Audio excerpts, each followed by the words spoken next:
Assalamualaikum warahmatullahi wabarakatuh. Perkenalkan, saya Ria Apriliani. Di video kali ini saya akan mempresentasikan bagaimana cara menghitung laba usaha dari UMKM Fapafris dengan dua pendekatan, yaitu metode biaya absorpsi dan metode biaya marginal.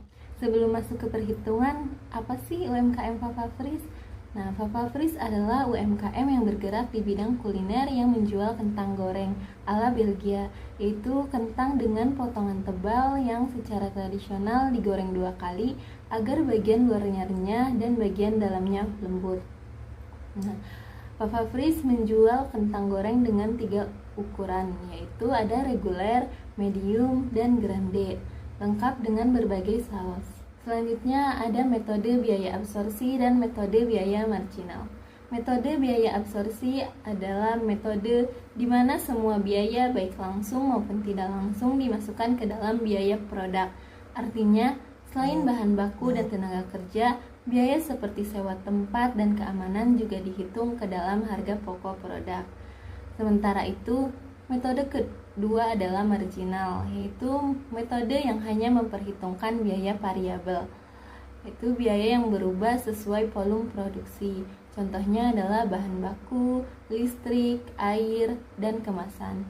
Biaya tetap seperti sewa tidak dihitung dalam metode ini.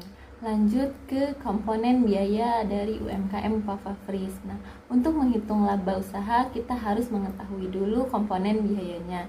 UMKM Fapafris memiliki biaya variabel per unit, biaya tetap seperti sewa tempat dan keamanan, total biaya produksi, serta total pendapatan penjualan dari ketiga ukuran produk. Nah, komponen-komponen ini nanti akan digunakan ke dalam kedua metode perhitungan. Sekarang kita masuk ke perhitungan dengan menggunakan metode biaya absorpsi. Langkah pertama dalam metode biaya absorpsi ini adalah menghitung total biaya variabel. Biaya ini meliputi semua biaya yang berubah tergantung jumlah produk seperti bahan baku dan kemasan. Hasilnya, total biaya variabel UMKM Fapafris sebesar Rp3.930.000. Selanjutnya adalah biaya tetap, yaitu biaya yang tidak berubah walaupun jumlah produksi naik atau turun. Di sini biaya tetap terdiri dari dua komponen, sewa tempat sebesar 300.000 dan biaya keamanan sebesar 150.000. Jadi total biaya tetapnya adalah 450.000. Kemudian kita jumlahkan total biaya produksi. Caranya total biaya variabel ditambah biaya tetap. Jadi 3.930.000 ditambah 450.000 hasilnya 4.380.000.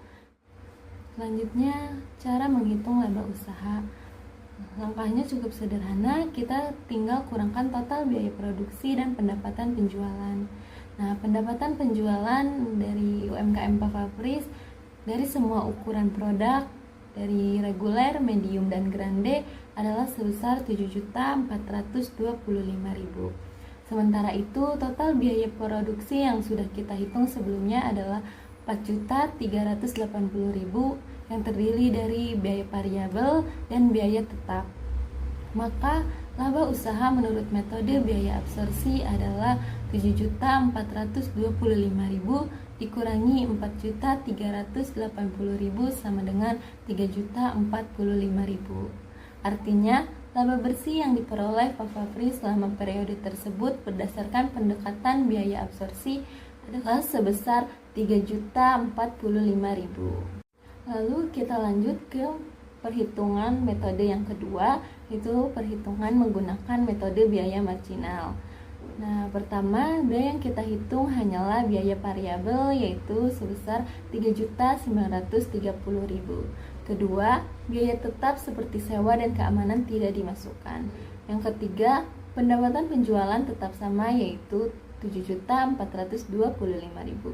Maka laba usaha menurut metode ini adalah 7.425.000 dikurangi 3.930.000 sama dengan 3.495.000. Jadi perbandingan dari perhitungan kedua metode ini yaitu metode absorpsi menghitung biaya tetap sehingga total biayanya lebih tinggi, sedangkan metode marginal hanya menghitung biaya variabel.